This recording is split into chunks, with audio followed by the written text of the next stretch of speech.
அடுத்து இது எல்லா மீட்டிங்லையும் பேசுறது தான், பெண்களுக்கு பாதுகாப்பு நம்பர் 1 இருக்குது தமிழ்நாட்டில் அப்படின்னு சொல்றாங்க.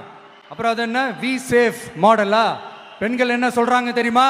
அது வி சேஃப் மாடல் இல்ல, வி ஆர் நாட் சேஃப் மாடல்னு சொல்றாங்க.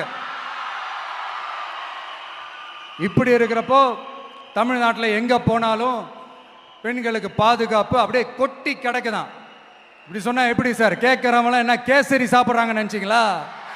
அடுத்து இந்த சட்டம் ஒழுங்கு, அது காணாம போய் ரொம்ப நாள் ஆச்சு. இவன் வேற, இந்த விஜய் வேற, எங்க போனாலும் இந்த மக்கள் கிட்ட இந்த சட்டம் ஒழுங்கை பத்தி பேசி ஞாபகப்படுத்திக்கிட்டே இருக்கான்னு முதல்வர் அவர்கள் அவங்க கூட இருக்கிறவங்க கிட்ட எல்லாம் சங்கடப்பட்டாராம். நாம் என்ன பண்றது? நாம தான் தமிழ்நாட்டோட விசில் ப்ளோயர் ஆச்சே. நாம் எப்படி சைலண்டா இருக்க முடியும்?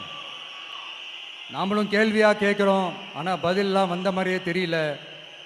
இருந்தால் தானே வர்றதுக்கு, வச்சுக்கிட்டா வஞ்சனை பண்ணுறாரு. 5 வருஷமாக பதிலே சொல்லாமல் அப்படியே கடந்து வந்துட்டாரு. ஆனால் இனிமேல் அப்பெல்லாம் இருக்க முடியாது, பதில் சொல்லி ஆகணும். மக்களே, இந்த தீய சக்தி, இந்த அட்ராசிட்டியை ஒரு எண்டு கார்டு போடணும் அப்படின்னா அவங்கள சுவிட்ச் ஆஃப் பண்ணுறது தான் ஒரே சொல்யூஷன்.